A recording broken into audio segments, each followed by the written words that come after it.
안녕하십니까. 세상을 보는 안목을 넓혀드리는 와이타임스 정세 분석의 추복일입니다. 미국과 중국 간의 패권 전쟁 그리고 정찰 풍선 사태를 계기로 해가지고 양국 간의 갈등이 심화되고 있는 가운데 중국의 시진핑 주석이 14일부터 16일까지 2박 3일간 국빈 자격으로 방중한 세이드 에브라힘 라이시 이란 대통령과 베이징 인민대회당에서 정상회담을 가졌습니다. 이 자리에서 두 정상은 이구동성으로 일방주의 반대를 강조하면서 미국 견제에 의기투합을 했습니다. 시 주석은 양국 관계는 각종 변화무쌍한 국제정세의 시련을 견뎌냈다고 강조한 뒤에 중국은 이란이 국가 주권과 독립, 영토의 완전성, 민족 존엄을 수호하는 것을 지지하고 일방주의와 괴롭히기에 저항하는 것을 지지한다라고 말했습니다.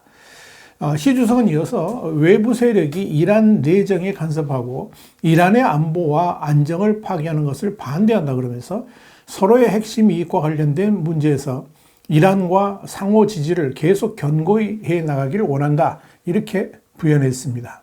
여기에 대해서 라이시 대통령은 이란과 중국은 모두 일방주의와 패권주의 괴롭힘에 반대하고 외부 세력의 내정 간섭에 결연히 반대한다 그랬습니다. 그러면서 이란 측은 중국이 국가 주권과 영토 완전성을 수호하는 것을 확고히 지지하며 시진핑 주석이 1대1로 그리고 글로벌 개발 이니셔티브, 글로벌 안보 이니셔티브 등에 대해서 지지한다 이렇게 밝혔습니다.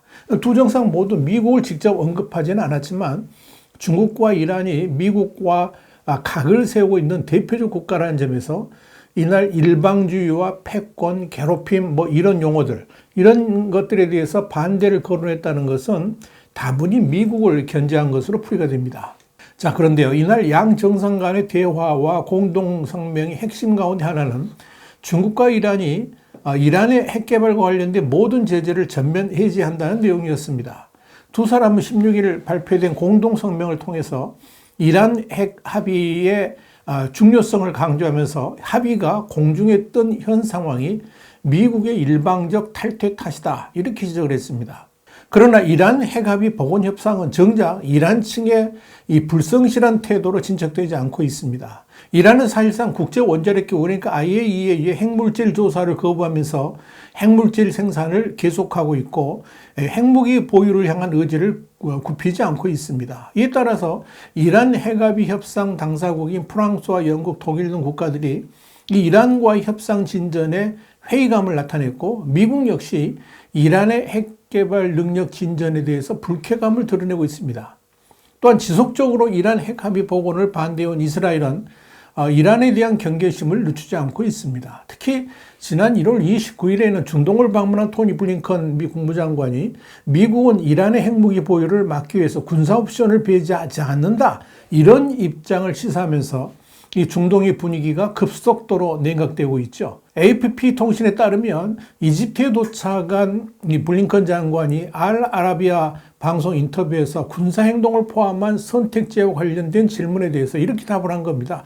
이란이 국제 핵 합의에 복귀할 기회가 있었음에도 이를 거부했다 그랬습니다. 그러면서 외교적 경로를 더 선호하지만 군사 옵션을 포함한 모든 것이 탁자 위에 있다라고 말을 했습니다. 블링컨 장관의 이날 발언이 더욱 주목을 끈 건 조 바이든 미국 대통령이 지난해 말에 이란 핵 합의 복원 협상이 사실상 끝났다라고 언급한 이후에 나온 미국의 공식적인 입장이기 때문에 그렇습니다. 자, 이런 상황에서 중국의 시진핑 주석이 거두절미하고 무조건 이란 핵 합의 복원과 함께 이란에 대한 제재 해제를 미국에 요구하고 나선 겁니다. 자, 그런데요. 이란의 이 라이시 대통령 그리고 시진핑 주석과의 만남에서 결론적으로 남는 것은 결국은 반미 동맹입니다. 어찌 보면 미국으로부터 각각 제재를 받고 있는 중국과 이란이 정상회담을 통해서 반미 동맹을 강화하고 나섰다 이렇게 보는 것이 맞을 겁니다. 이란의 라이시 대통령의 중국 방문 목적은 중국 도착 하루 전인 13일 중국 공산당 기관지인 인민일보 기고글을 통해서 명확하게 드러납니다. 라이스 대통령은 인민일보 이면에 2,500자 분량으로 실은 오랜 친구는 미래 협력에 가장 좋은 동반자다. 이런 제목의 기고문에서 특정 국가를 명시하지는 않았지만 중동의 대표적인 반미국가 정상답게 미국을 견제하는 데 상당 부분을 할애했습니다. 라이스는 여기서 양국은 패권주의와 일방주의를 반대하며 모든 국가의 권리와 이익을 존중한다. 그렇게 강조를 했고, 의롭지 못한 제재를 가하는 것은 세계를 불안하게 만드는 주요 원인으로 인식된다 그랬습니다. 그러면서 국제 메커니즘을 남용하고 난폭하게 정치적 이익을 도모하며 다른 민족의 권리를 박탈하려는 어떠한 행위도 비난받아야 된다라고 말했습니다. 이 라이스의 이런 주장은 한마디로 미국과의 핵 합의 복귀 협상이 교착 국면을 벗어나지 못하는 상황에서 반미를 연결고리해 가지고 이 중국과의 결속을 강화하겠다, 이런 의지를 표명한 것으로 판단이 됩니다. 결국 이란의 라이시와 중국의 시진핑과 만나면 갈수록 양국 모두를 강하게 압박하고 있는 미국에 대한 정면 대응, 이걸 정면 대응을 하겠다는 그런 것이고, 이런 반미 행동에 양국이 힘을 합치겠다, 이런 선언으로 읽혀지는 겁니다. 사실 서방의 경제 제재를 받는 이란 입장에서는 중국의 협력이 절실합니다.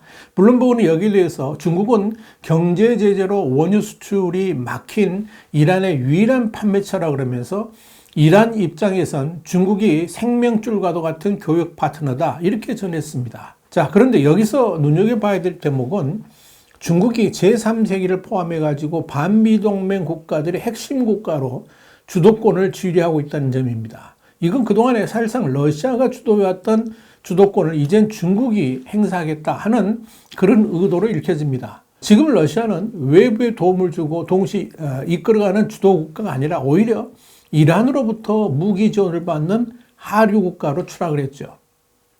경제적 지원도 이란을 포함한 반미 국가 및 제3세계 국가들에게 전혀 주지를 못하고 있습니다. 자, 이런 상황에서 그동안 러시아가 이끌던 반미 전선의 주도권을 이제는 중국이 쥐고 나가려고 하는 것이고, 동시에 그런 힘을 바탕으로 해가지고 미국을 역으로 압박하려고 하고 있다 하는 뜻입니다. 이란과 핵심적 외교 관계를 맺고 있는 국가는 러시아하고 북한입니다. 러시아하고는 이미 알려진 바와 같이 우크라이나 전쟁을 계기로 해가지고 미사일과 드론 등을 러시아에 지원해주고 있죠. 또 북한과의 관계도 돈독합니다. 이란 미사일의 핵심 기술을 북한으로부터 지원을 받고 있다는 보고들도 여러 차례 있었고요. 또 핵시설 또한 마찬가지입니다. 그렇게 이란과 북한은 완전히 하나로 묶여 있습니다. 자, 이런 이란과 러시아, 북한으로 이어지는 관계에 중국까지 더해지면서 막강한 악의축 국가 라인을 형성하고 있는 것이고, 동시에 이들 국가끼리 외교적 유대 강화를 통해서 미국 및 서방과 맞서려고 하고 있는 것입니다. 그러나 이건 실로 아주 위험한 도박이다, 이렇게 말씀드릴 수 있습니다. 중국은 지금 외교적으로 볼 때 아주 중요한 기로에 서 있습니다. 중국의 성장은 글로벌 무역을 기반으로 해가지고 세계 공장 역할을 통해 이루어졌죠. 그렇기 때문에 중국은 글로벌 무역과의 결별, 이건 상상할 수가 없습니다. 만약 미국을 비롯한 서방 진영과의 관계가 완전히 흐트러지면 그러면서 이제 세계 무역기구, 우리가 WTO 체제로부터 중국이 벗어나게 된다면 중국은 그야말로 마오쩌둥 시대로 회귀하는 최악의 상황을 맞이하게 될 겁니다. 그렇기 때문에 중국은 어떤 경우에라도 미국과 서방 진영과의 외교권을 놓쳐서는 안 되는 겁니다. 그렇기 때문에 중국 입장에서는 왜 미국을 비롯한 서방 세계가 중국에 대해서 압박을 가하고 특히 디커플링까지 하려고 하는지, 그 의도를 분명히 알아야 됩니다. 서방 진영이 이 중국에 대해 압박을 가하는 데는 분명한 이유가 있기 때문에 그렇죠. 문제는 그런 원인을 내부가 아니라 외부로부터 중국이 찾으려고 하고 있다는 점입니다. 세계 속의 공장 역할을 했던 중국이 왜 그런 주의를 잃게 되었는가? 이 가장 간단한 답은 뭡니까? 중국이 과욕을 부리고 있기 때문에 그런 거죠. 다른 말로 표현하자면 미국을 비롯한 서방 진영의 레드라인을 넘어서려고 하고 있어서 그런 거죠. 시진핑 주석이 내세운 중국몽이 그것이고요. 세계 패권 장악을 통해서 중국이 세계 지배국가가 되겠다, 그런 거창한 꿈이 바로 그겁니다. 바로 이런 목표를 위해서 중국은 모든 국력을 소진해 왔습니다. 그런데 시진핑 주석은 자신의 과욕은 보지 않고 그로 인해서 빚어지는 결과물만 보고 남의 탓을 하고 있습니다. 그런 판단은 중국을 나락으로 떨어뜨리는 참으로 오묘한 짓이다, 이렇게 평가할 수밖에 없는 겁니다. 지금 당장 중국에 있어서 최대의 과제는 서방 진영과의 화해입니다.